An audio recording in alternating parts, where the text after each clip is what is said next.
Okay, Assalamu alaikum and good morning. Today we will start chapter 2. We already finished chapter 1 about the proof and indirect proof, about the history of Euclidean geometry, about the axiomatic system, the properties of axiomatic system, and some proposition of Euclid. Now we need to start chapter 2. Chapter 2 is about Euclidean geometry. It consists 5 sections. First section about angles, line, and parallel, congruent triangle and Bash's axiom, measurement in Euclidean geometry, similar triangle and circle geometry, Euclidean isometries.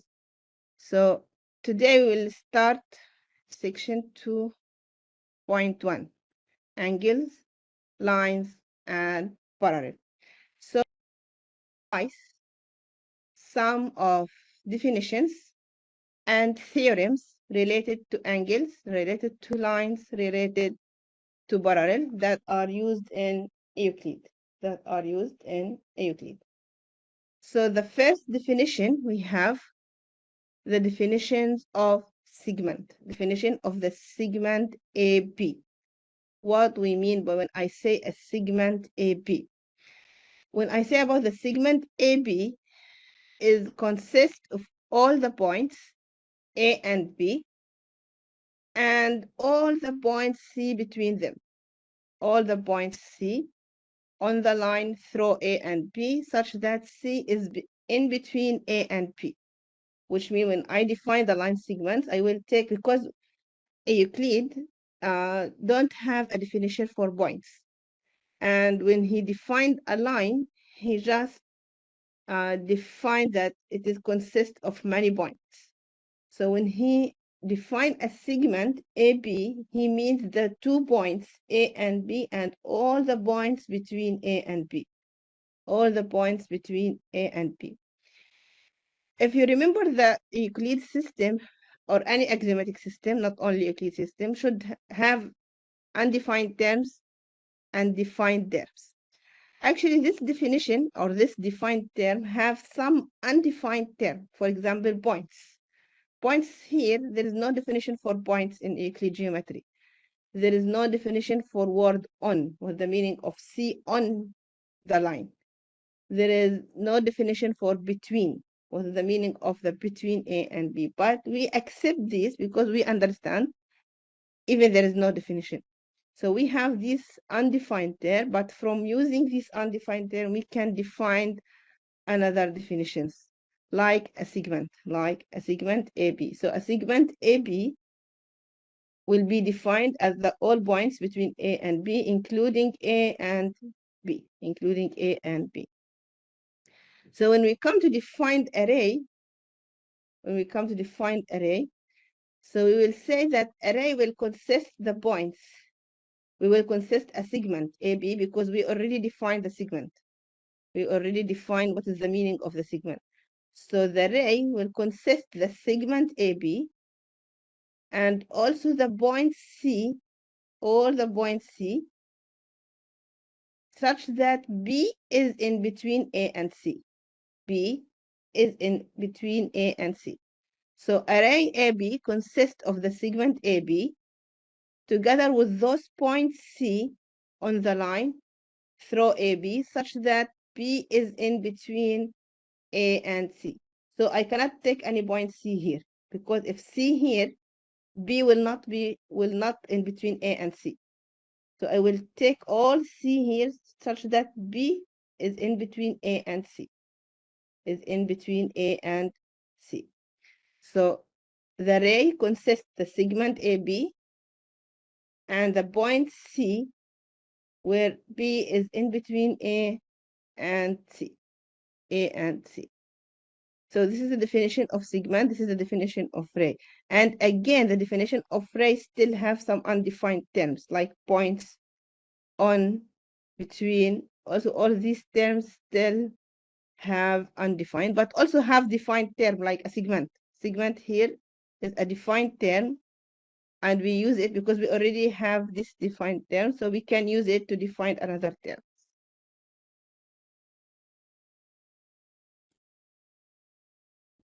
So what is the meaning of angle when Euclid need to define the angle? So when he defined the angle, he said the angle with a vertex A consists of the point A itself with two rays. Now I will use the ray. First, I define the segment. I use the definition of the segment to define the ray. Now I will use the definition of the ray to define the angle. So the angle, it consists two rays, AB and AC, and the vertex A. The angle with vertex A consists of the point A together with the two rays AB and AC. These are called the sides of the angle or the legs of the angle. AB and AC, we call them the side of the angle or the legs of the angle. Okay, how we can denote this angle? Usually the vertex should be in the middle when we define the angle. So I can say BAC can or CAB also can. The most important thing, the vertex should be on the middle. So when the vertex on the middle, I know that this is my angle, CAB or BAC. BAC. So this means this angle have vertex A in the middle, have two legs AC and AB. AC and AB. These are the two legs of the angles. Okay, so now from the definition of the angle, Euclid can define the vertex angle or the vertical angle. So he can define what is the meaning of two vertical angles. When he defined the meaning of two vertical angle, he will use the definition term of angle. So he said that two angles with a common vertex and whose sides form two lines, the sides form two lines, we call them vertical angles. We call them vertical angles.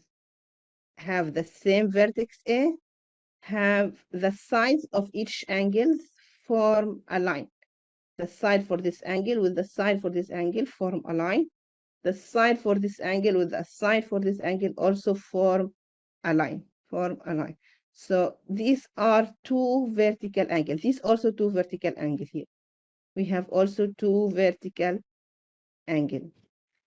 But now these two, later we take theorem that these two vertical angles should be equal. Should be equal. Okay. Another definition, we will define the meaning of the supplementary angles. Supplementary angles. Two angles are supplementary based on the Euclidean definition if they share a common side. If they share a common side, this one, AC, the AC is a side with this angle and also a side with this angle. And the other sides lie in opposite direction on the same line. And the other sides are on the opposite direction. Then these two angles are supplementary. So two supplementary angles means we have one side because each angle have two side and vertex. Two side and vertex. So one of the side will be common between the two angles. So this means that the vertex is also common. The vertex is also common. What about the other side? The other side for the first angle, AB, should be on the opposite direction from the side for the other angle, AD. AB in this direction, AD should be in the same direction, and not only on the, on the opposite direction, and not only on the opposite direction, it should be on the same line as well. In opposite direction and on the same line. So in this case, we say that PAC, this angle, CAD, the other angles are supplementary angles, which means that two angles are 180. The two angles are 180. Okay, here from this, he defined the vertical angle, and he should go for supplementary to define the relation between these two angles. Because we understand the relation between these two angles, they are vertical. The relation between these two angles are vertical. So he need to define the relation between this angle and this angle as well. So this is not vertical, they are supplementary. They are supplementary. So when two lines intersect, we have vertical angles and we have also supplementary angles. Supplementary angles.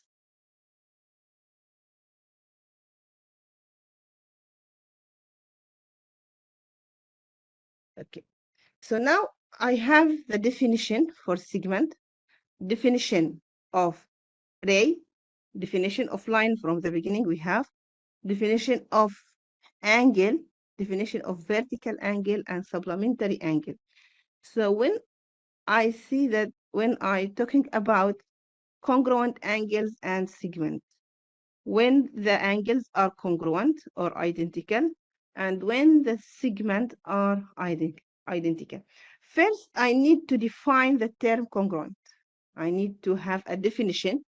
What I have the definition for angles. I have a definition for segment. But before talking about congruent angles or congruent segments, I need to know the meaning of this word. What is the meaning of congruence? What is the meaning of congruence? Actually, for Euclid, he don't have a definition for congruent. He don't have a definition for congruent. Based on Euclid just when he need to prove something that are congruent or identical, he just, for example, last time in our previous class, when we prove two triangles that they are congruent or identical, he just cut the second triangle, put it on the first one. If they are exactly same, I mean the sides is on the side, the angle is on the angle, since we said that two triangles are congruent. If he need to see that the two segments are congruent, he just draw the two segments, cut the second one, put it on the first one.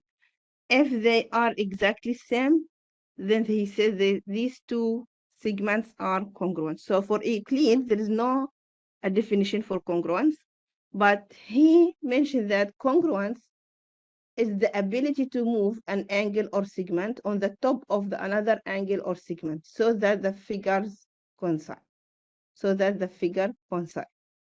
But other scientists, such as Hilbert, also still have the congruence undefined as undefined term, but he provides a set of axioms to see that how the quality of congruence work for angle and as well as for segment.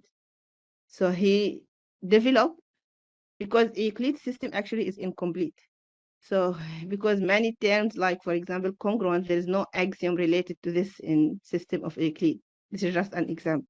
So Hilbert, when he developed the axiom system of Euclid, he kept congruence term undefined, but he provides a set of axioms to show how the quality of congruence work for angles and segments. So what he did, he said that to talk about the congruence of angles, we need to talk first about the measure of the angle. What is the meaning of the measure of the angle? For example, if when I say that this angle 30 degree, 40 degree, 50 degree, the measure, I have to define the measure of the angle, then we can talk about congruence. Then we can talk about congruence. So he will connect the angle with a real number. The idea of Hilbert is that we need to connect the angle with a real number. This number, we'll call it the measure of the angle. The measure of the angle. Okay, what is the probability of this measure? This measure or this real number first should be between 0 and 180 degrees. Based on Hilbert, he said that the measure of the angle should be between 0 and 180 degrees. Then he said when congruent angles mean that the both angles have the same angle measure. Not like Euclid, just Euclid don't have any measure for angle. He just cut the angle, put it on the first angle. If the angle same or the figure same or the figure coincide, he said that the angles are congruent. But Hilbert, he said no need to cut or to put the second figure on the first. We can connect the angle to a real number. If the two angles have the same real number or have the same measure, we can say the two angles are congruent. The two angles are congruent. If the measure of the angle is exactly 90 degrees, we will call it a right angle. If two angles are supplementary, then the sum of the measures of the angles should be 180. Should be 180. Because Euclid just defined the meaning of supplementary angles, but he didn't talk about their measures. So Hilbert is the first one who talked about the measures. He said that if I have two supplementary angles, then the sum of the supplementary angles should be equal to 180. So the degree or the measure of the angle, we call it the degree. The degree measure of the angle BAC will be denoted by measure angle BAC. We will use this symbol to denote the measure of the angle, the measure of the angle. Okay, so now by the same way Hilbert defined the congruence between two angles, he will define the congruence between two segments. Okay. He will connect the segment AB to a real number as well. Okay, but this real number will not represent the measure of angle. He will represent the length of the segment. This real number will represent the length of the segment AB. Okay, so for example, congruent segment, when we say that the two segments are congruent, no need to cut the second segment and put it on the first one like Euclid do.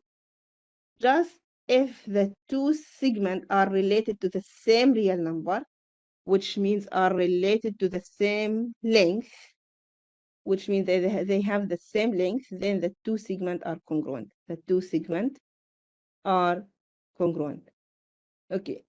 Also, if B is in between A and C, then the length of AC is equal to the sum of the length of AB and BC.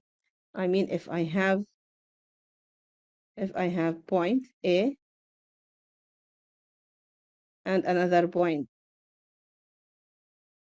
C,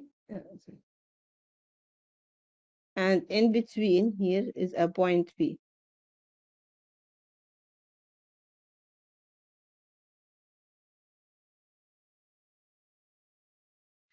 If B is in between A and C, then the length of AC should be equal to the length of AB plus the length BC, plus the length BC. By this way, Hilbert defined the congruence of the segment. Congruence of the segment, both segments should have the same length. If B is in between A and C, the length or the measure, the real number related to AC, will be equal to the length of AB plus BC, will be equal to the real number related to AB and the real number related to BC. Not here also still, Hilbert used some undefined term like between, like on. Okay, so this term is still undefined on Hilbert system as well. Hilbert system as well. Okay, how we can denote the length of AB? We will denote by using this symbol, AB.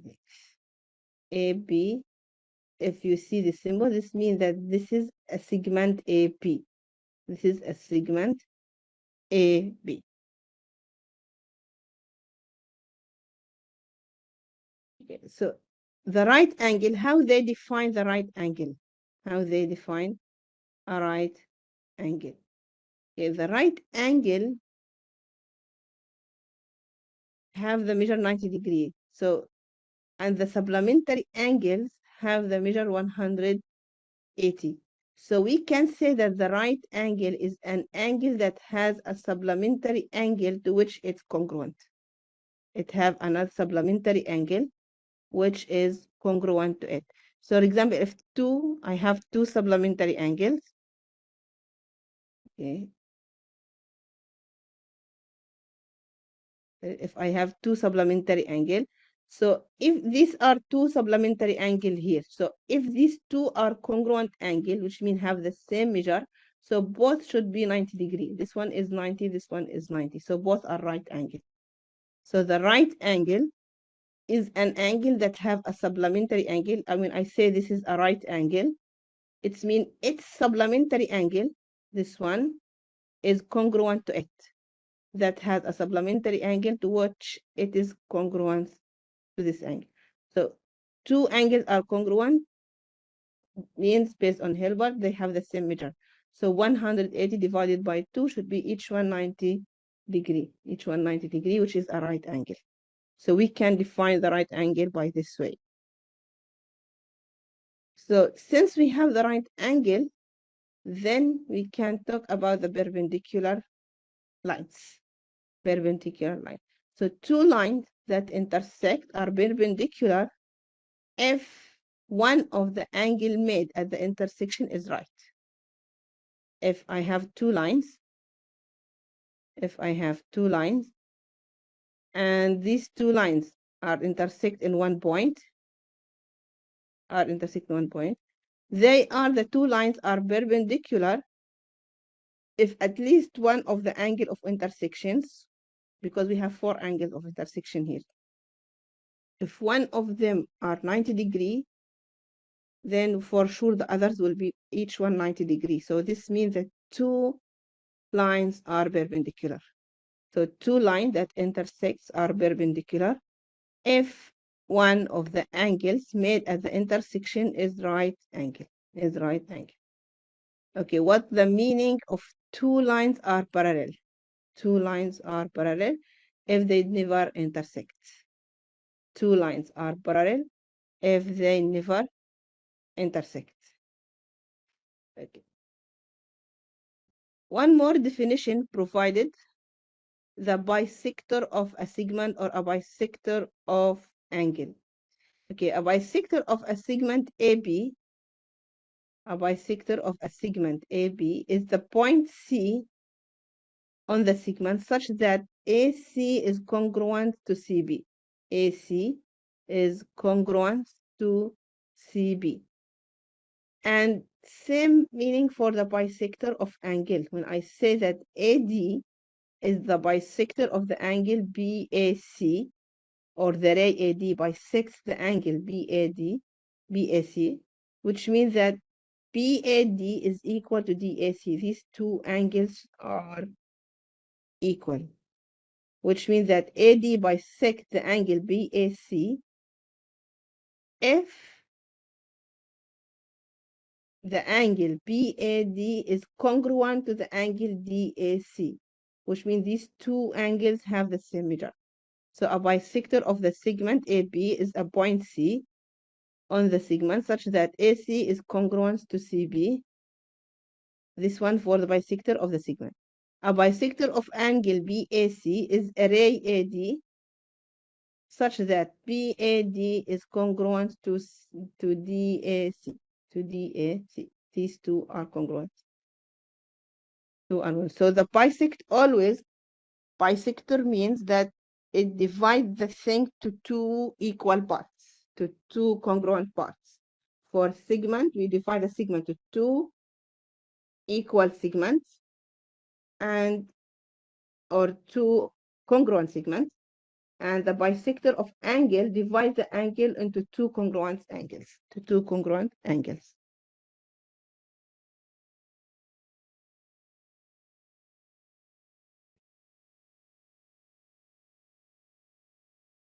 Okay, this is the first theorem. Now I have many definitions.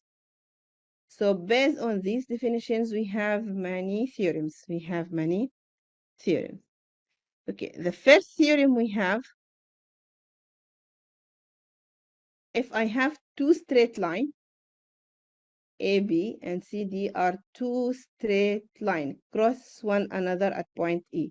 So here I have vertical angles and also I have supplementary angles. I have vertical angles and also have supplementary angles. For sure, the vertical angles are equal and supplementary angles will equal to 180. The supplementary angles will equal to 180. The two vertical angle is equal.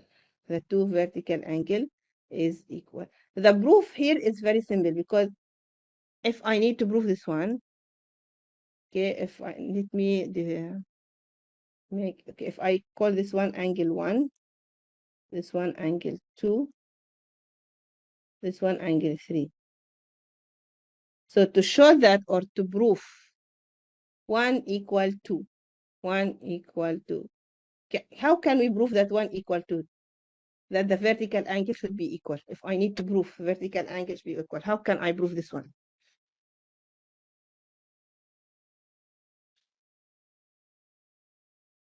Do you know how can I? Yes, I'm correct. 1 plus 3 supplementary angle from definition should be 180.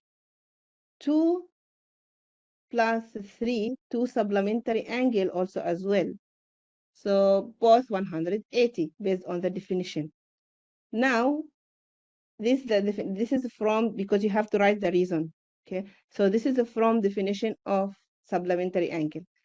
Now, if I subtract the measure of 3 from both, okay, so 1 will be equal to based on the notations of Euclid. If I have 2 equal parts and you divide the same amount from both, you still have this equal. The rest should be equal as well. I think notation 4, if I remember. One of the notations of Euclid. One of notation of Euclid. So by using this, we can conclude 1 equal to. So simply we have 1 plus 3 is 180 equal to 180. Same, 2 plus 3, 180.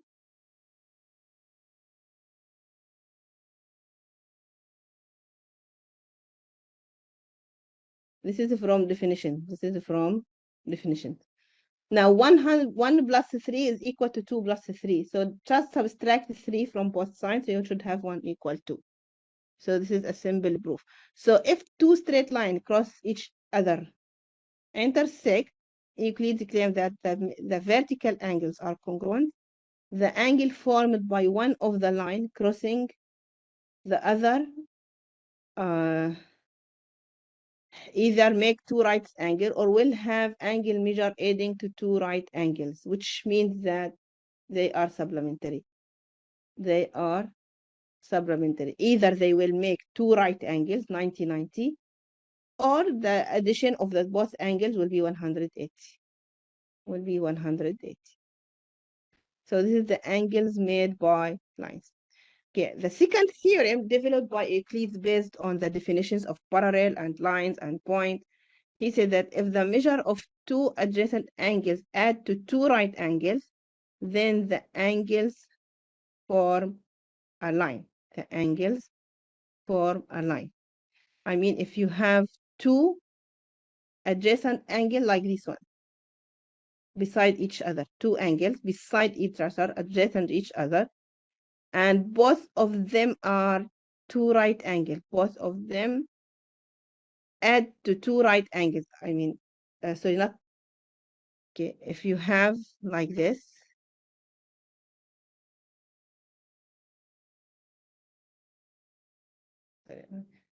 angle and this one. Now these two angles here beside each other or adjacent to each other, the sum of these two angles add to two right angles or equal to 180 degrees.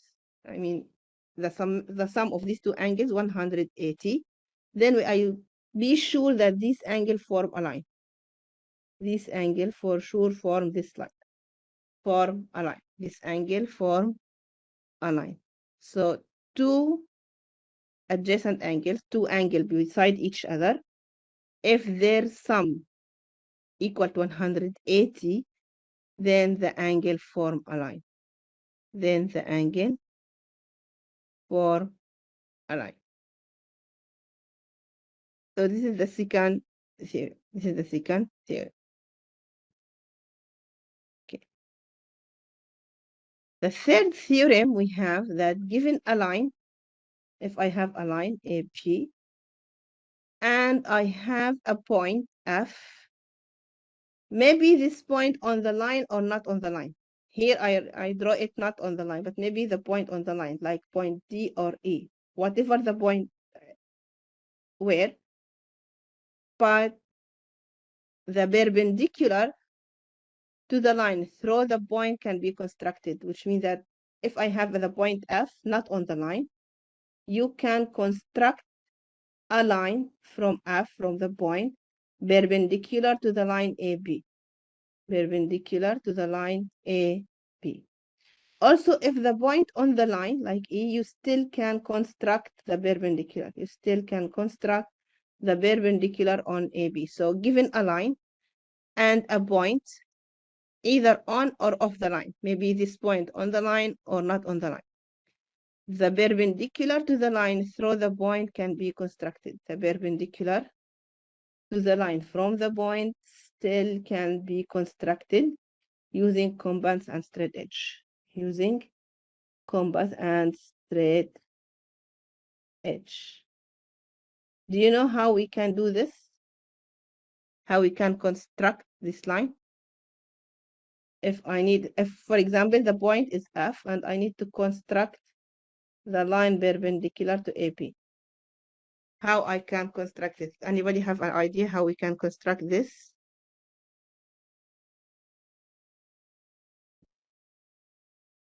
You can answer, open the mic, or you write on the chat.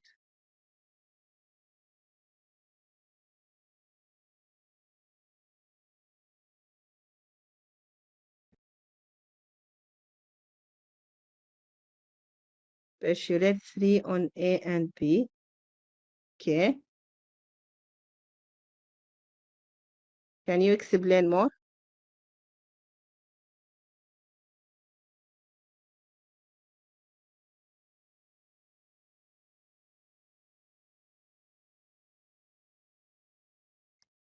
How can, using compass and straight edge, how can you draw then the two intersection points form the perpendicular line, form the perpendicular line. Okay, you need to use the postulate 3 that we have for any center and length. You have, you can draw a circle. You can draw a circle. It has this length and it has this center, and the length is the radius of the circle. So you can use this one, but how? First, the first point you will make as a center, which point?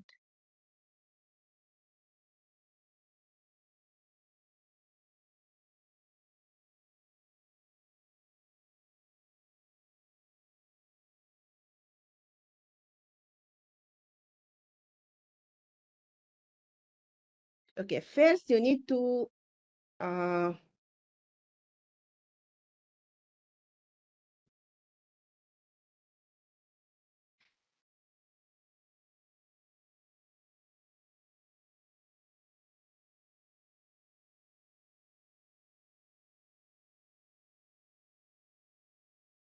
you need to take an equal distance from C. Okay, you will put the compass here, for example. Then you will have the two equal distance, E and D. And then you need to put the compass here and draw. Open the diameter DE, draw the first bracket. Then put the compass on D. Open the diameter DE and draw the second bracket. Then you can construct the line. You can construct that. If the point C here, okay, if I need to construct the line, just put your compass here to make two equal segments. And then from these two equal segments, now you have 2 points, D and E. Just make the compass on E. Draw the first brackets here. Put the compass on D, draw the second brackets, then draw the line. Then draw the line. Draw the line. So you can draw the perpendicular on AB. The perpendicular on AB. Okay, so this is the theorem of Euclid. This is the theorem of Euclid. So the theorem of Euclid, if you have any point, you still can construct, a perpendicular line from this point to C,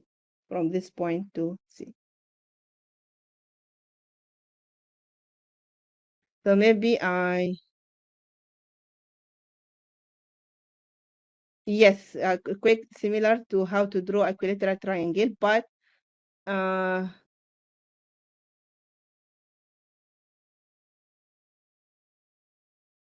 on F, draw a circle, then at the 2 points that cross the line, DE, two similar circles. Yes, yes, yes. Center D with DE as a radius. Center E with ED as a radius. Yes, correct. This is because we have a way, okay, what I explained just now, if the point on the line, for example, if the point C on the line, okay, so you need to put the compounds on C first. Then you will draw a circle from C with any radius. So it will be cut the AB on 2 points, D and E. And then from E, open like an equilateral triangle, just now your friend said, just on E, open a diameter DE, you will have the first. From D, open the diameter DE, you will have the second bracket, then you can draw the perpendicular. You can draw the perpendicular if the point on the line. If the point not on the line, then you can, I think from F directly, you can draw the circle. Same, you need to both F, draw a circle, will cut the line segment both. I think same method you can use. So now what we need to know, is that from any point, not on the line or on the line, you can draw a line perpendicular to this line. Line perpendicular to this line. Good. Now, another theorem, if I have an angle, a line, or part of a line, maybe a segment, and a point on the line, an angle whose vertex is at the point and whose measure is equal to the measure of the given angle can be constructed. Okay, if I have an angle, this is like this. If I have an angle, okay, and I have a line, and I have a point on a line. This theorem claims that I can draw an angle from A here, its measure equal to the given angle. Its measure equal to the given angle. If I have an angle, I know its measure, okay, and I have a line and a point on the line, maybe a line or a segment, whatever, and you have a point on this line or on this segment, so you can construct an angle with the vertex is this point, and the measure of this angle is equal to the given angle. So if you have an angle, a line, and a point on the line, an angle whose vertex is at point and whose measure is equal to the measure of the given angle can be constructed. As well. So this is the fourth theorem. Now I need to, because we have the parallel lines, we define the parallel lines as the lines that never intersect. So from the parallel lines, I have another definitions given by Euclid. Interior angles. If you have two parallel lines, okay, the angles lines inside the two parallel lines or in between the parallel lines, this is the first parallel line, this is the second parallel line. If you look for angle 1, 2, 3, 4, all are, we call it interior angles because all are lies between the line 1 and line 2. The line 1 and line 2. So this we call it interior angle. So interior angle, an angle that lie in between the parallel lines. For triangle, the interior angle is inside. A, B, and C. A, B, and C are called interior angles. Okay. What about the exterior angle? What are the exterior angles? The exterior angle lie outside the parallel line. Look for angle 1, 4, 3, and 2. 1, 4, 3, and 2. They are exterior because this is not inside the two lines, not in between the two lines. These are the outside the parallel line. So we call it exterior angle. And if you look for angle 1 and angle 2 here, 1 and 2, they are alternate exterior angle. Alternate exterior angle, 1 and 2. Why we call it alternate? Because it is in different part of the line of intersection. Because these lines, interior or exterior, come when one line L intersect two parallel lines. If I have one line L intersect another parallel line. So in this case, you have interior angle and also exterior. You have 4 interior angle and 4 exterior angle. Now for exterior angle 1 and 2, they are on the different side of the line of intersection, this line. So they are alternate exterior angle. 4 and 3 also alternate exterior angle. Okay, if the line intersect, not two parallel lines, another two lines, so the exterior, or then we have a triangle. So these are the exterior angle. These are the exterior angle. What is the corresponding angles? Corresponding angles. Okay. Angles on the same side of the lines and the same side of the line of intersections, we call them corresponding angles. Look for angle 1 and 2. I have two parallel lines. Line 3 is the transversal line or the line of intersection. Now angle 1 and angle 2 here, this is interior angle, this is exterior angle. One is interior angle, lies in between the two parallel line. One is exterior angle, but we call them, they are corresponding angles because they are on the same side from the line of intersection. Same side. Here also we have 1 and 5, two corresponding angle. Later we will prove that they are equal in length as a theorem.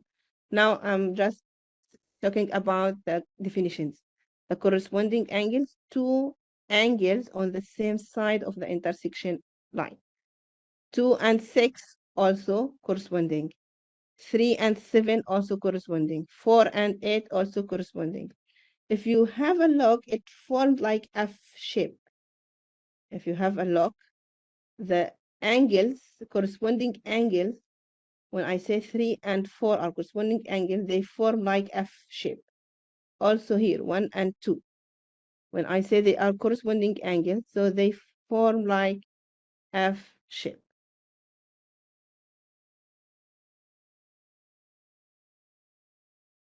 Co-interior angles.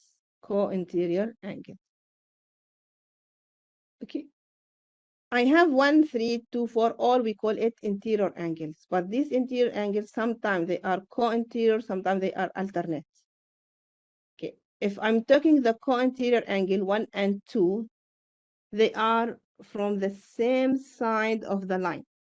From the same side of the line of intersection. So 1 and 2, two interior angle on the same side of the line of intersection. So they are co-interior angles. 3 and 4, same. Co-interior angles, because interior angles on the same side of a transversal. Transversal, this means this line, the line of intersection. Later we will prove that the measure of 1 plus 2 will be equal to 180. 3 and 4 also will be 180. This is a theorem. Will be a theorem. Okay, what about the alternate interior angle? Okay, if the two angles not from the same side of the line of intersection, on different side, 1 and 2, two interior angle, still interior angle, lies between the two parallel line, but on different side of the line of intersection. So we call it alternate interior angle. Alternate interior angle. So they form a Z shape. A Z shape. Same for 3 and 4. They form a Z shape. They are both interior angle, and 3 on the left side, 4 on the right side. So from the line of intersection. So they are not co-interior like this. They are alternate. They are alternate. Same 1 and 2, 2 alternate angle, interior angle. 4 and 3 alternate interior angle. Alternate interior angle.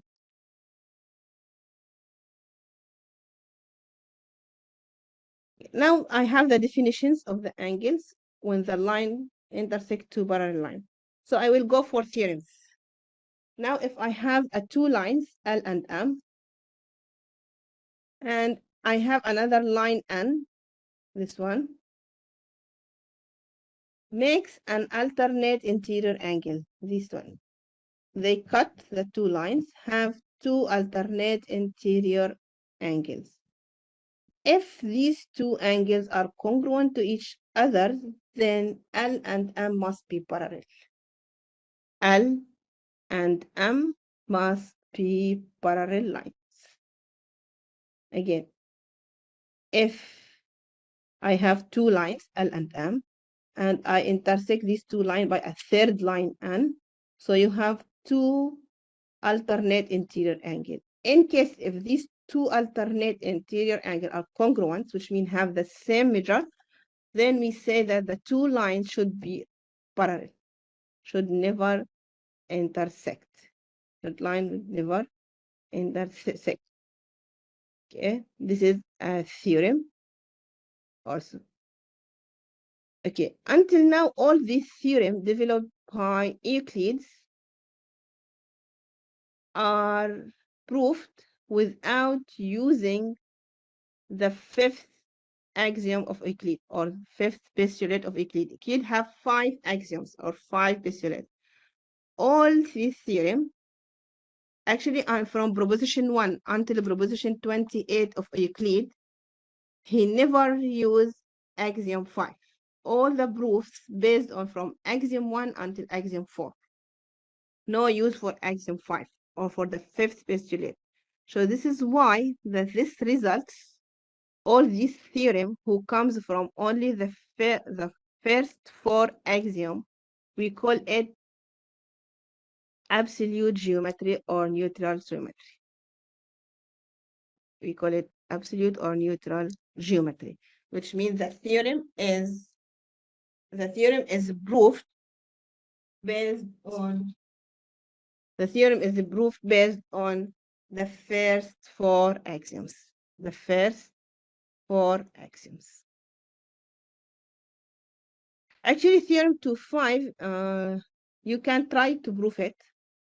Okay, its proof is easy. You can use a contradiction, proof by contradiction to prove this one. Okay, let us recall the fifth Euclid. This is the fifth postulate of Euclid.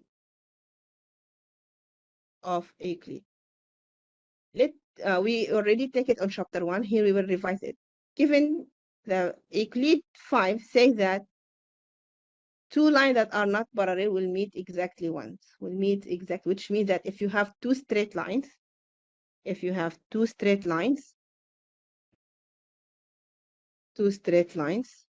okay, like this and this, two straight lines, and I have a third line drawn through them, okay, making non-equal angles.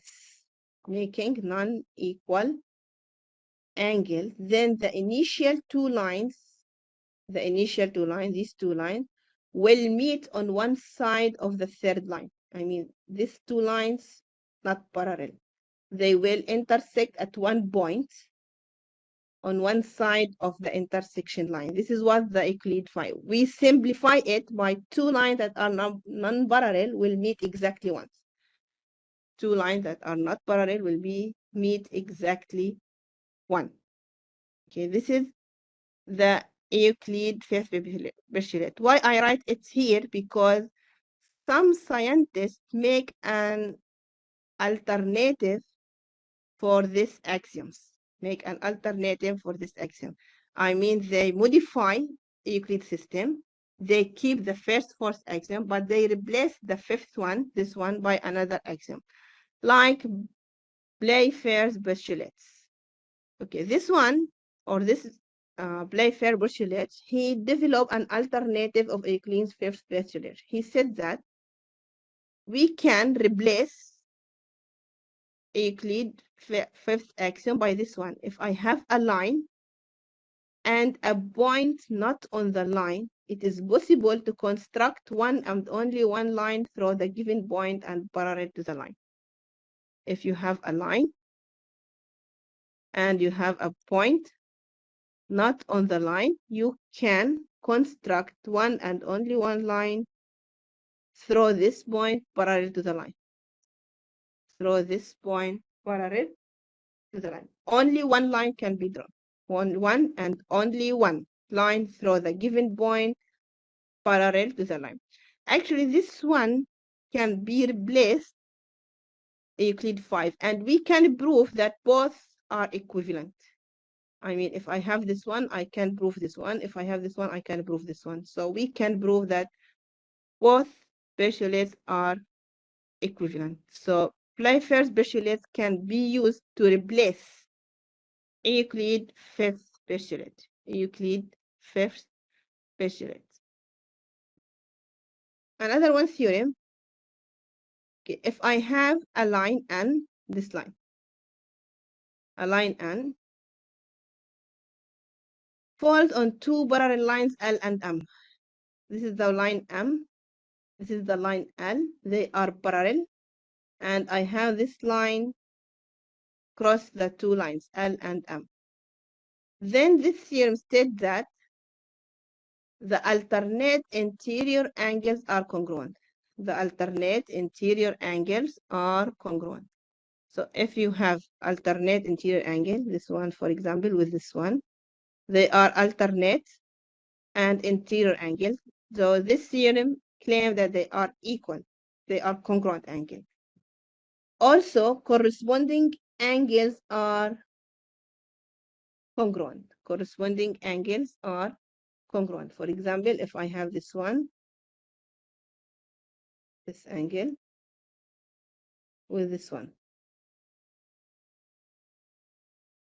they are corresponding angles. They are also equal. And the sum of the measure of interior angles on the same side of N is equal to two right angles, which means that this angle here with this one will be equal to 180 degrees.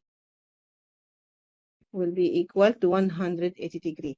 So this theorem states that if line intersect two parallel lines, the interior angles, the alternate interior angle are congruent, the corresponding angles are congruent, and the sum of the measures of collinear interior angles, which means that on the same side of the intersection, should be equal to 180.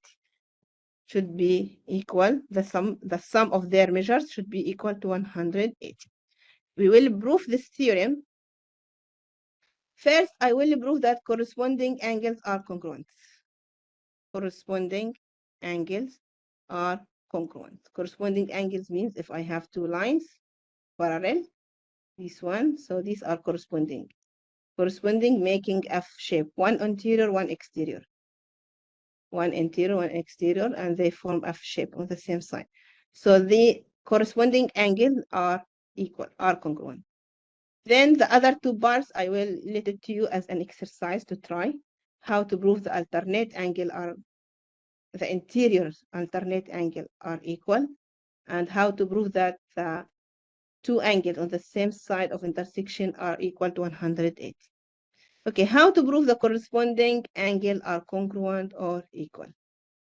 Okay, what I have, that I have a line N, okay, through the points A and B, through the points A and B, I have this line N, cut the first line L on point A, the second line M on point B.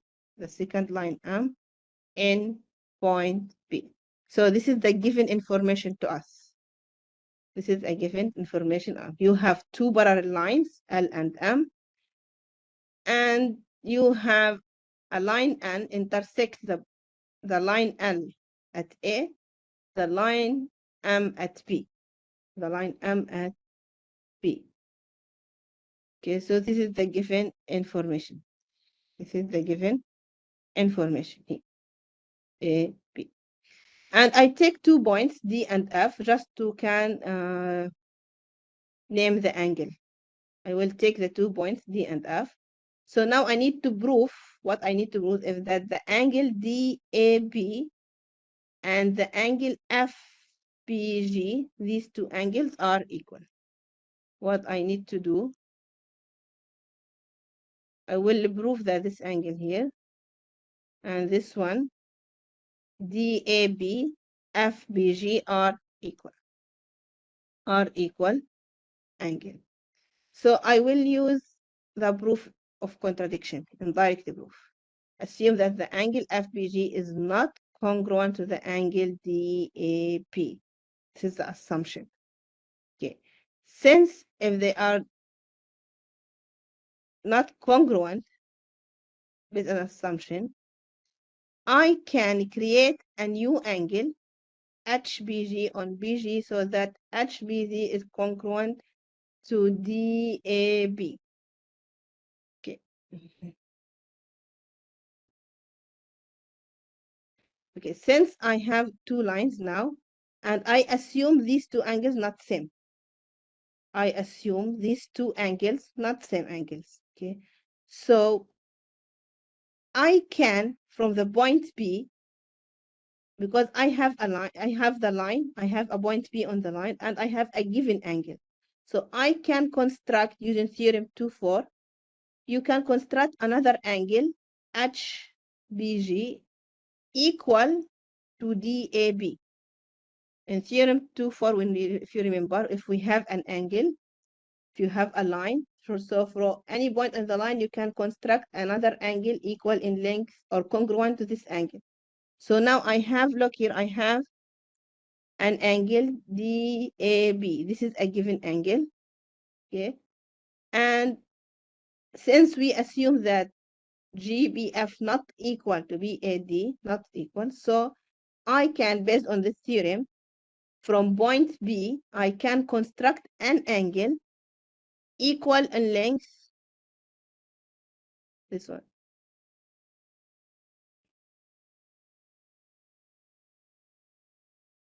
equal to DAB, equal to DAB. I will construct angle, so this angle will be equal to this, and based on this theorem, I can do that. From any point on a line, you can construct an angle equal to a given angle. So from B, I will construct the angle HBG equal to DAB. Okay, this means what? This means what? This means that now I can draw a line HP between any 2 points. I can draw a line between any 2 points. I can draw a line. So I will draw the line HP, this one. This line, I will draw this one using axiom 1, that between any 2 points, you can construct a line. Now, based on theorem 2-5, these two lines will be equal. These two lines will be equal, will be parallel. So these two lines will be parallel, which means that the line HP should be parallel to the line L, should be parallel to the line N, because they have to make two equal angles based on theorem 2-5, based on this theorem, this one. If I have a line intersect another two lines making equal angles, alternate angles or corresponding angles, the two lines should be parallel. The two lines should be parallel. So using this theorem, the line HB will be parallel to AD. But here, this means that you have two different lines through B that is parallel to AD, because we have a given information that M is parallel to L. Now you can draw another line also parallel to L, and this is contradict Playfair's postulates. This one, who means that from any point you can draw one and only one line. One and only one line through the given point parallel to that line. So here you have a contradiction.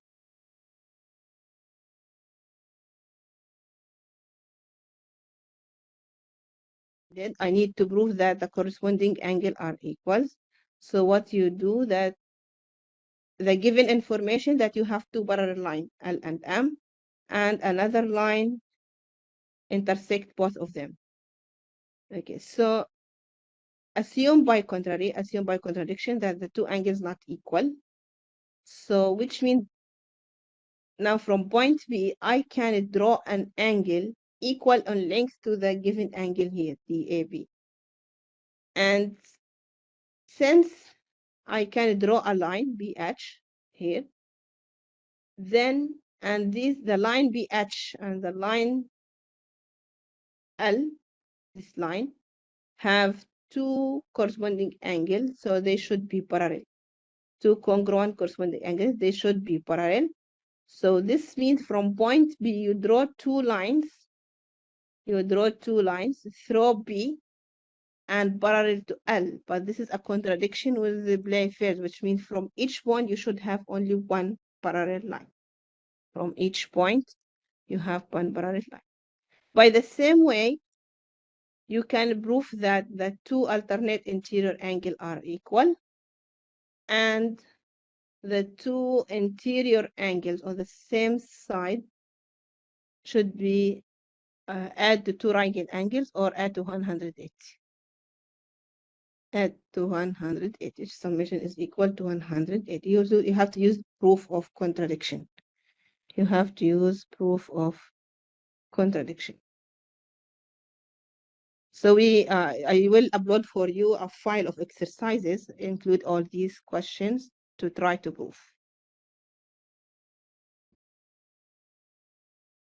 Okay. I have example here. I will use the theorem that we learned. I have this triangle ABC. ABC is a triangle.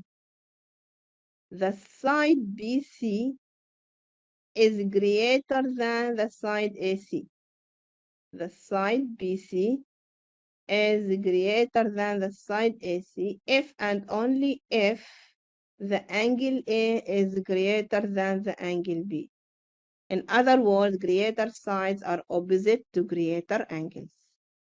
If BC is greater in length of AC, then the angle A opposite to BC should be greater than the angle B opposite to AC. So any triangle side BC is greater than side CA if and only if angle A is greater than angle B. We can call it simply greater sides are opposite to greater angle. Now to prove this one, note here if you have if and only if.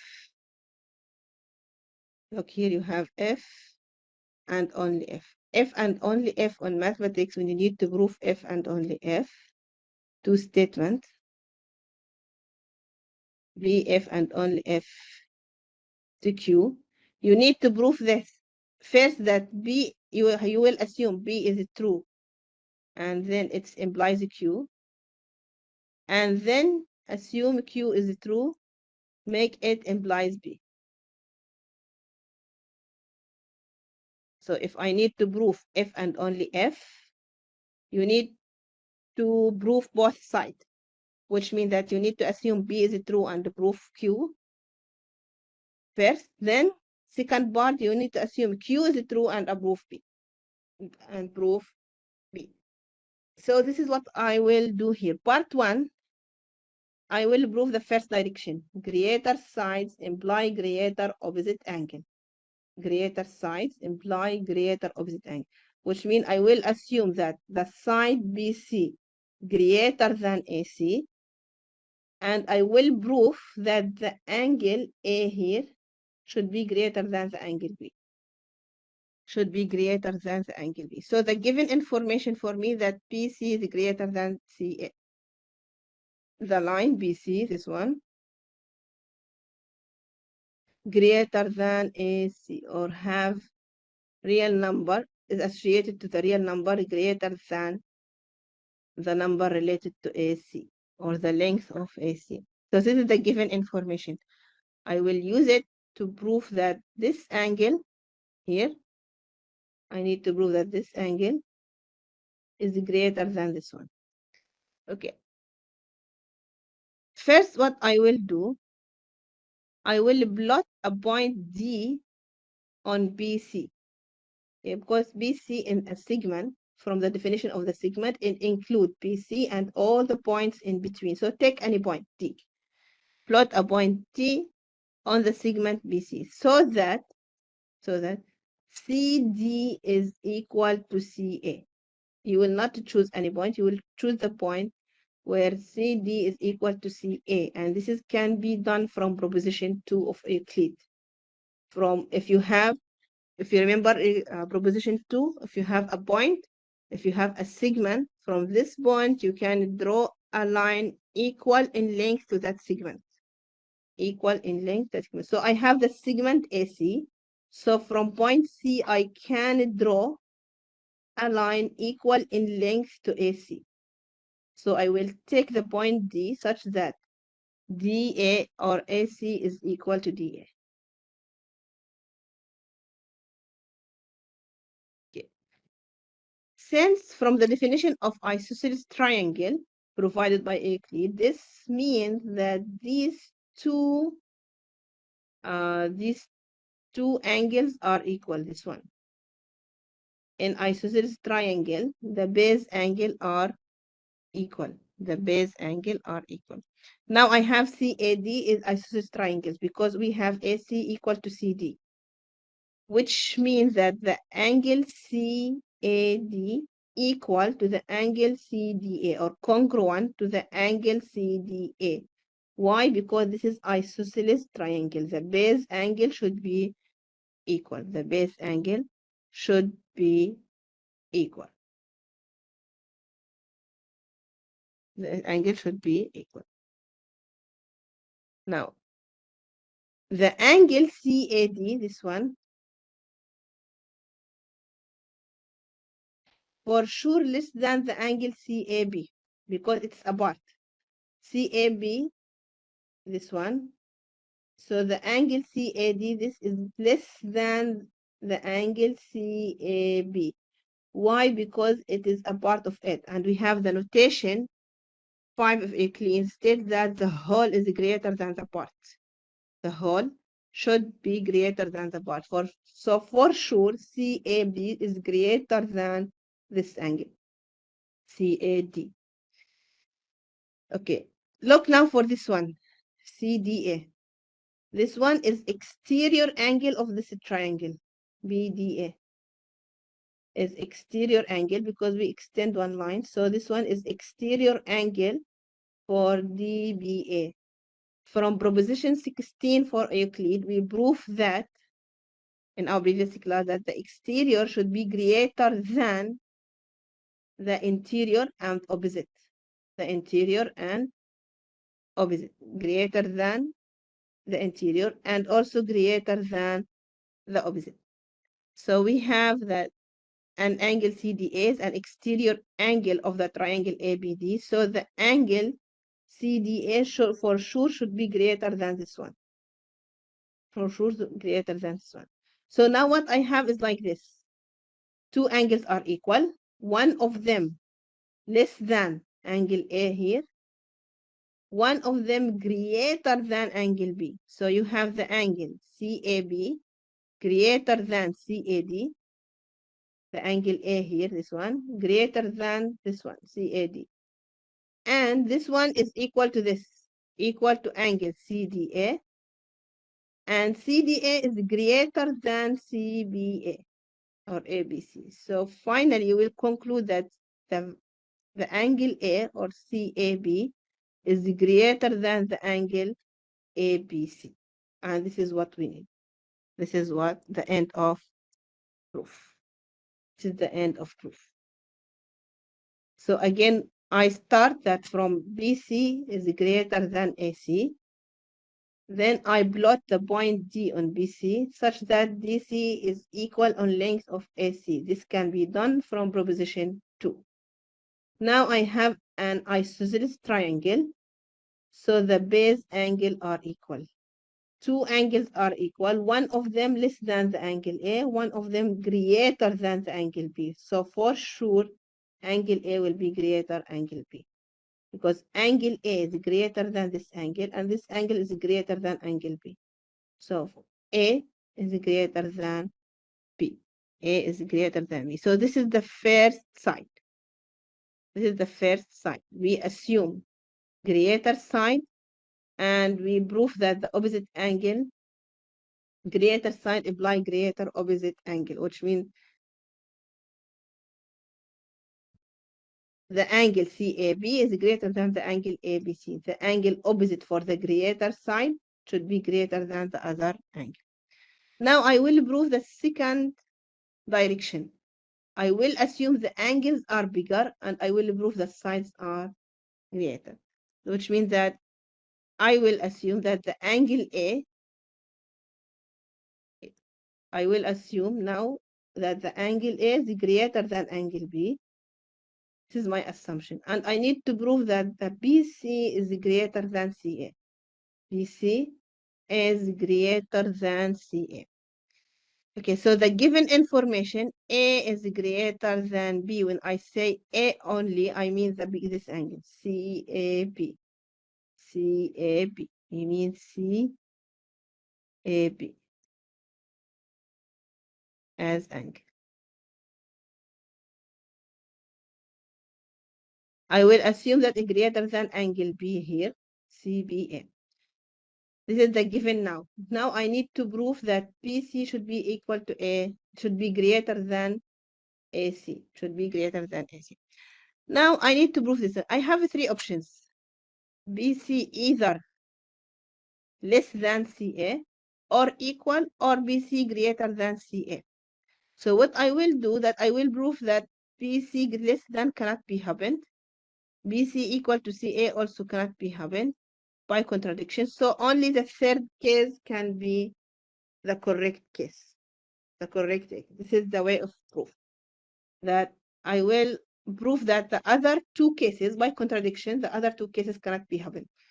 So if we assume by contradiction that BC is not greater than CA, which means either less or equal, either less or equal. If I take it is less, BC less than CA, so from our first part, the angle B should be less than the angle A, which contradicts the hypothesis here. Which contradicts, because from first part we prove that if CA greater than BC, the angle here should be greater than the angle. So if I assume this case, BC less than CA, this means that angle B less than angle A, which is a contradiction with our hypothesis. Okay, assume BC equal to CA. The second case, that BC and CA are equal, which means that ACB will be isosceles triangle. In case if I assume that AC equal in length to CB, so this will become isosceles triangle. And isosceles triangle will give you that the base angle are equal, which means angle A should be equal to angle B, which also contradicts the hypothesis that angle A greater than angle B not equal. So another contradiction. So the only case is that BC greater than CA. BC is greater than CA. So the second part, based on the contradiction proof, you will, if you assume that BC is not greater than CA, so you have another two options. Either it is less or either it is equal, and both cannot be happened, because both will be contradict with your hypothesis. Both will contradict your hypothesis.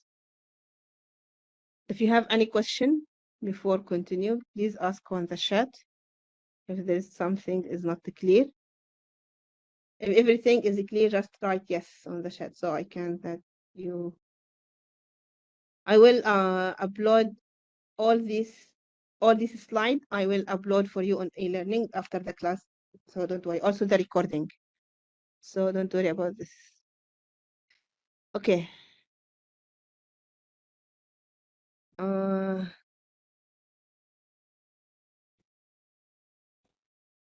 Congruent triangles and Bash's axiom. Congruent triangles and Bash's axiom. Again, we said that for Euclid and Hilbert, the meaning of congruent, there is no definition for the word congruent.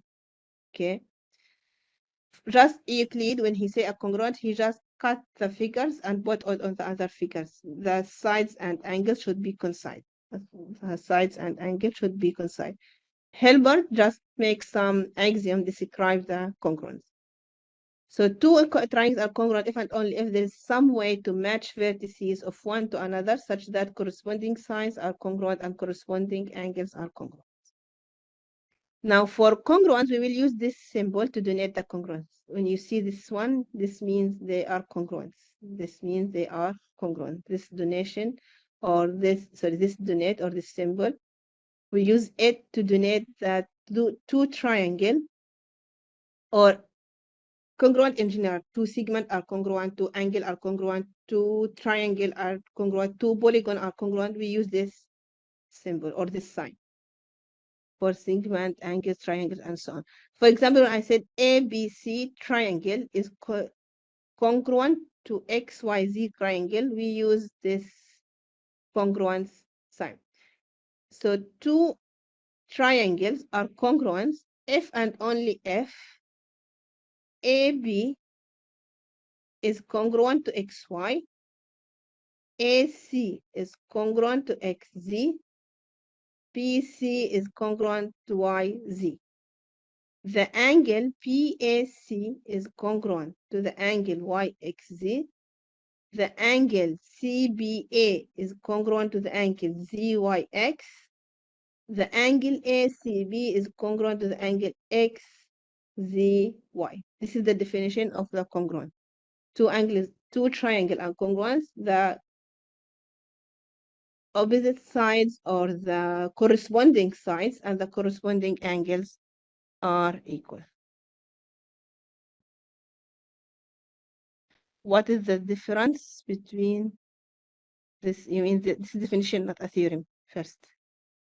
This is a definition. Here I just defined what the meaning of congruence. Okay. Now as theorem, okay, here for this definition, I just said that all the corresponding angles are equal, all the sides are equal. Now as theorem to prove, I use it to prove if the triangles are congruent or not. I mean, by using SAS theorem, if I need to prove the triangle are congruent, no need to check all sides or all angles. Only if you have two corresponding sides and angle between them are equal, for sure all the other parts will be equal. All the other parts will be equal. SAS theorem states that, okay, if you have two triangles and you need to prove that this is triangle is congruent, no need to check all sides or all angles. Just to check two corresponding sides and the angle between them. If you have two corresponding sides and angle between them, one angle between them is congruent or equivalent each other, then all triangle will be congruent, which means that all other sides will be congruent, all the other angles will be congruent. So this is a definition of the congruence, but as theorem that we use to prove that two triangles are congruent instead of cut like because Euclid, he didn't prove, he just cut the second angle, put it on the first. So he noticed that XY is over AB, XZ is over AC, YZ is over BC. So he said that the two triangles are congruent without any proof. But if we need to use SAS theorem, I just need to prove this. If I have XY congruent to AB, XZ congruent to AC, the angle between them equal to the angle, then No need to check all the others. The two triangles will be congruent. And we can then conclude that the other sides are equal.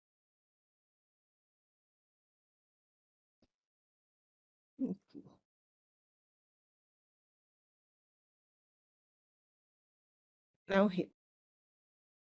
Now I will go for the theorem that you asked. Actually, we have many theorems, not one theorem. We have ASA theorem, angle, side, angle. Angle, this is proposition 26 of Euclid book 1. Angle, side, angle. Angle, side, angle.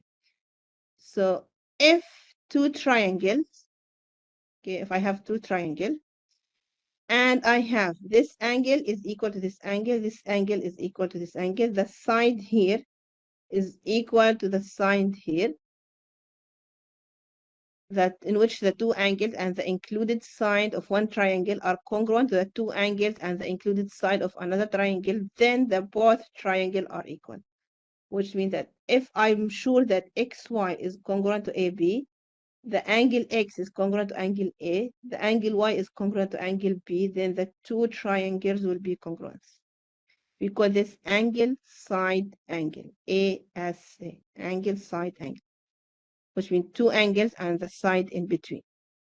Okay, angle side. Here, not necessarily the side should be, in this proposition, or this theorem, the side in between the two angles. But in this theorem, we say that the side not necessarily between the two angles. You can be any side. It can be any side. Because if you have two angles are equal, the third also will be equal. So the side still is in between two congruent angles. So this theorem said that the side not necessary between the two angles. If you have two angles are equal and any of the side is equal to the corresponding side, then the two triangle are congruent. So the difference here is the position of the side. First theorem states the position is in between the two angles, but the second theorem, it can be any side, can be any side. And also we have side, side, side, S, S, S. If the three sides are congruent to the corresponding three sides, then the two triangles are congruent. The two triangles are congruent. The two triangles are congruent. And in chapter 1, we proved the one, in chapter 1, we prove when we have SAS, the case of SAS is already proved on chapter 1, the case of SAS. So now you have your four cases, either three sides, either you prove that three sides is equal to three sides, then the two triangles are congruent, or you can prove side, angle, side, but the angle should be in between the two sides. This is what we prove in chapter 1, also can. Or you have two angles with sides, either the side in between the two angles or not. So any of these cases, you can prove that two triangles are congruent. The two triangles are congruent. Oh, this is the definition of the isosceles triangle because I will use it a lot during the congruence. An isosceles triangle is a triangle that has two side congruents. The two congruent sides are called the legs of the triangle, and the third side we call the base. If we have a triangle, sorry.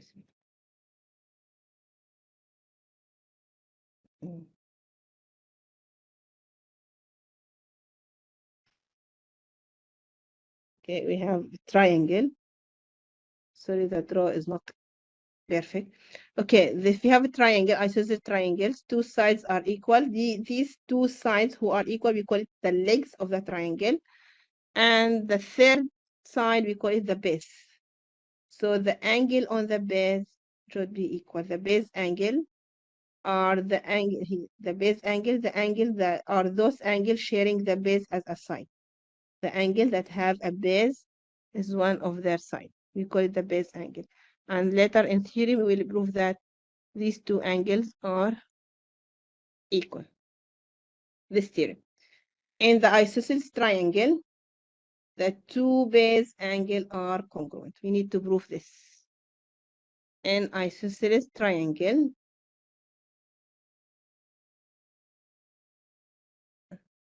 which means that BC is equal to AC, I need to prove that the base angle are equal. I need to prove this angle is equal to this one, is equal to this one.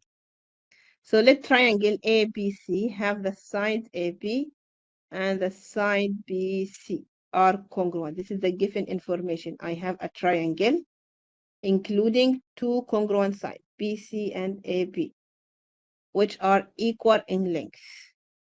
I need to prove that the base angle are equal. So I will bisect the angle CBA. I will bisect the angle CBA.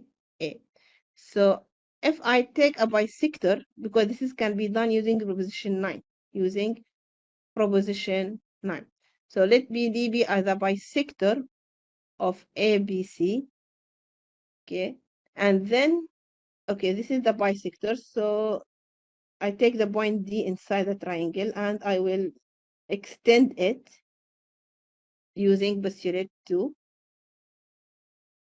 to cut AC in point D, because axiom 2 or postulate 2, we can extend the segment from any side to infinity. So I will extend BD to cut AC at the point E, at the point E. Now consider triangle. Now I will try to prove the base. I will try to prove that these two triangles are congruent. These two triangles are congruent. So I have BC is equal to AC. This is a given information. And I draw this line to bisect this angle, which means this angle will become equal to this angle, because I draw a bisector. Bisector means, the definition of bisector, that the angle is divided into two equal angles.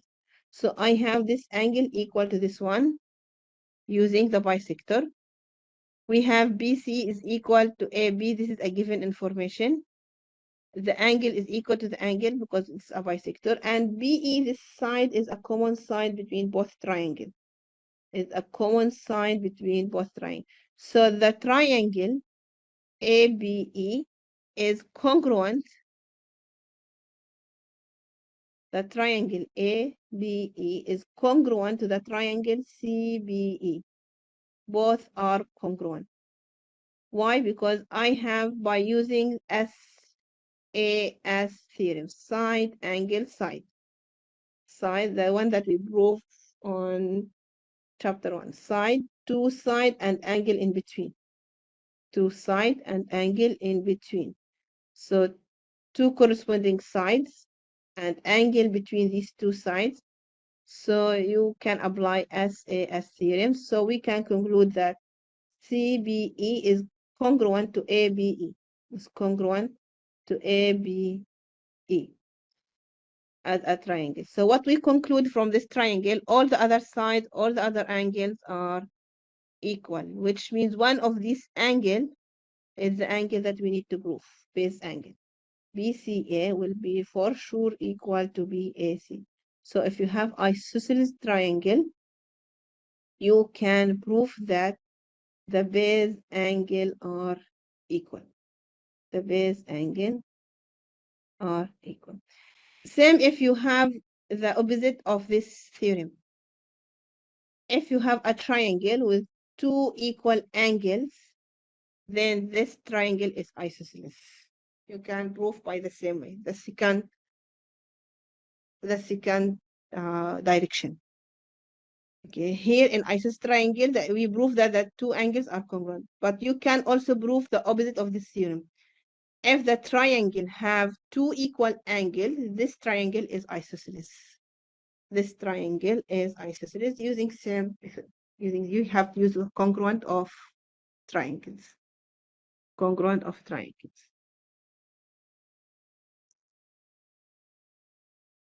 First axioms. Okay. First axioms, actually, if you go back here, we have we have two problems in this proof, actually. We have this proof provided by Euclid, but actually it have two problems for this, because actually Euclid have some gaps in his proofs. Yeah. So for this one, he have some gaps. Can you notice any gap or anything um that is unlogic in this proof,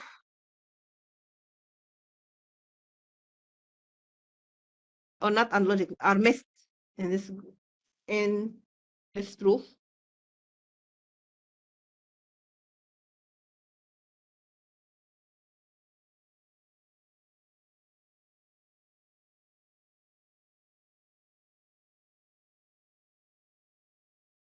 Can you notice anything?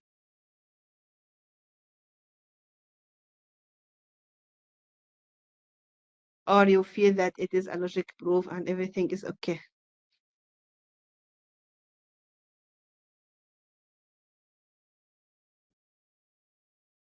Can you see some gap or some unlogic in this proof?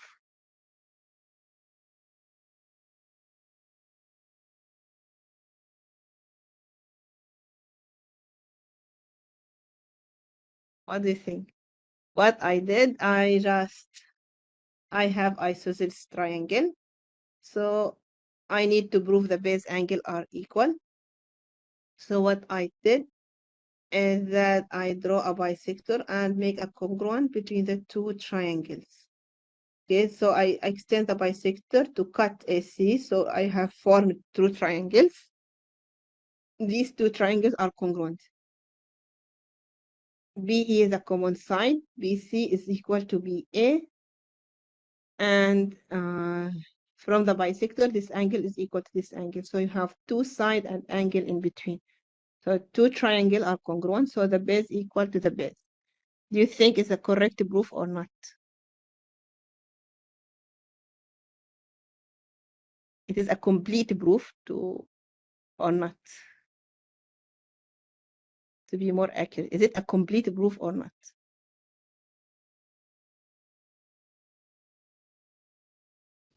I don't have any idea. Okay. First, actually, this proof have two problems. Some self-referencing. What do you mean by self-referencing?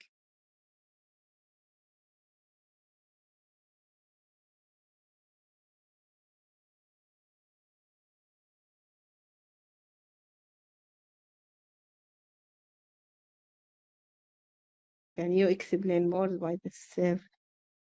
Ah, like reason as requires the theorem to be proven. No, actually, proposition 9 is about the bisect of angle. The proposition 9 is about the bisect of the angle. Okay, so bisect of the angle, no need for SAS. But to bisect the angle.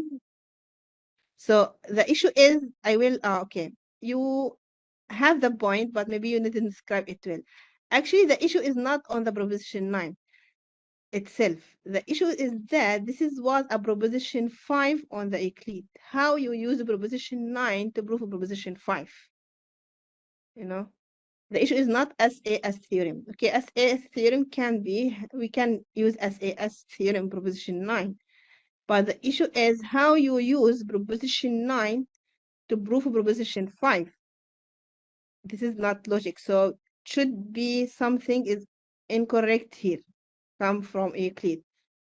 Either position 5 should become after position 9, because we didn't use this theorem in proposition 9. So position 9 should be the first.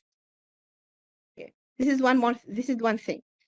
The other issue, when you extend the line here and you claim this line will intersect AC at a point E, based on what? Do you define this one, that Do you have any definition or any axiom state that if I extend the line, it will be cut the triangle into two triangle? It will be cut the plane into two plane. It is something obvious for us, it's clear for us, but it is not mentioned as an axiom on Euclid or on a proposition or a theorem. There is no mention that if I extend, I will divide that triangle into two triangles. There is no mention for this on the axiom or on the theorems. Also, you cannot use proposition 9 to prove proposition 5, because we have the first day we have that axiom system based on logic. So you can use proposition 1 to prove proposition 2, but we cannot use proposition 2 to prove proposition 1. So this is one of the issue in Euclid system or in Euclid theorem. You bisect the angle, but for proposition 5, but you didn't prove yet that the angle can be bisect. You prove it in proposition 9 later. This is the issue. The second issue, for which axiom, for which theorem states that if I draw a line, it will be cut the two triangle to one triangle. This is why we go for what we call Bash's axiom. Bash's axiom, he adds an axiom to Euclid, states that I can, if I draw a line, throw a triangle or throw a plane, it will be divide the plane or the triangle into two parts. So this one later added to the Euclid system of axioms, Bash's axiom. Okay, what is the Bash's axiom? Bash's axiom said that let A, B, C non-collinear points, I mean not form a line. The angles here, A, B, and C, not form a line, okay? Then, and L be a line that doesn't pass through A or B or C. I mean, this line will not go through for A or C or B. Okay, will not go through for A or B or C or D, F, C. Will not go through the vertices of this triangle. Okay, now you have two options. Based on Bash's axiom, you have two options. Either this line will not intersect any side of the triangle, like this case. This case, I have this line not intersect AB or AC or CB, no intersection here. Or the second option, if the line intersect one side of the triangle, it should intersect another side. If L passes through the side AB, okay, or the side DF here, it must pass through either a point on AC or a point on BC, which means it should be intersect another side. I mean, you have two options. Either the line will not intersect any of the side of the triangle, or if the line cut one side, it should cut another side. At least two sides should be cut by the line. At least two lines. You cannot draw a line, pass only through one segment or one side of the triangle. Any line, if I draw any line, if I draw the line, it should be cut the another side. If I draw the line, it should be cut one side, it should cut another side. Try to draw any line, cut one side of the triangle, it should cut another side. If I draw a line passes through the side AB, so this line either will cut another point on AC, will pass through another point on AC, or another point on CB, which means that the line, either the line will not cut any side or at least two sides. This is what we call Bash's axiom. So Bash's axiom, he added this axiom to Euclid's system to define the meaning of drawing a line to divide the triangle into two parts. To divide the triangle into two parts. So Bash's axiom states that if you draw a line if this line either not passes any of the sides, or if it passes by one side, it should pass with another as well. It should pass with another side as well. Is it clear, the axiom here? Let A, B, C, three non-collinear points, and L be the line that does not throw the points A, B, and C. Then if L passes through one side, AB, if L passes through one side, if consider this one L, passes through one side, AB, because if not, okay, they will not cut any other side. If it passes through AB,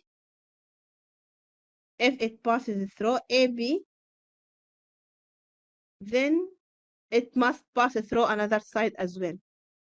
Either he will pass through a point on AC, or he will pass through a point on CB here.